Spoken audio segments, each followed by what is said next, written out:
அவனுக்கு 2 தோசை ஊத்தி போடு. இந்த என்ன ஆச்சுங்க? அவனுக்கு தோசை ஊத்தி போடு. என்னாச்சுன்னு சொல்லுங்க. கேக்குறால சொல்லு. என்ன பண்ண சொல்லு. நடு ரோட்டில் நின்று விட்டு போட்டா வேணா போடான்னு கத்துறான்.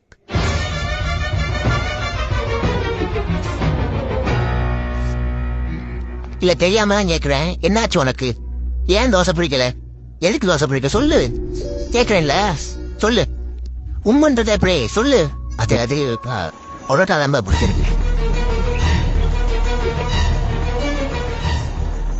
டேய் அவன் ஏற்கனவே சாம்பார் சட்டியில வந்து வச்சுட்டான்டா. இப்பதானன்ற அது ஏன் உனக்கு சொன்னா புரிய மாட்டேங்குது.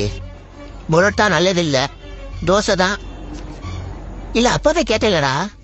பரோட்டா வேணுமா தோசை வேணுமான்னு கேட்டனா இல்லையா அப்பே சொல்லிருக்கான் உனக்கு பிடிக்கல அப்படின்ட்டு. அப்போ தோசை சாப்பிடலான்னு நினைச்சேன்ப்பா. அப்போ சாப்பிட வேண்டியதானே? வயசு மாத்திட்டு இருப்ப நான் கேட்டுட்டே இருக்கணும். ஒரு தோசை சாப்பிட வேண்டியதானே? பரோட்டா நல்லதுக்கு இல்ல. சாப்பிட்டா காலையில ஸ்கூலுக்கு போக முடியாது. பரோட்டா வாங்கி தரலன்னா நாளைக்கு நான் ஸ்கூலுக்கு போக மாட்டேன். ஓ நம்ம எல்லாரையும் பிளாக்மெயில் பண்ணிட்டு இருக்கா. பரோட்டா வாங்கி தரலன்னா ஸ்கூலுக்கு போக மாட்டானா? இப்படியே பிளாக்மெயில் பண்ணி பரோட்டா வாங்கான்டாக்குறியா? சரி வாங்க எல்லாம் பரோட்டா சாப்பிட போலாம்.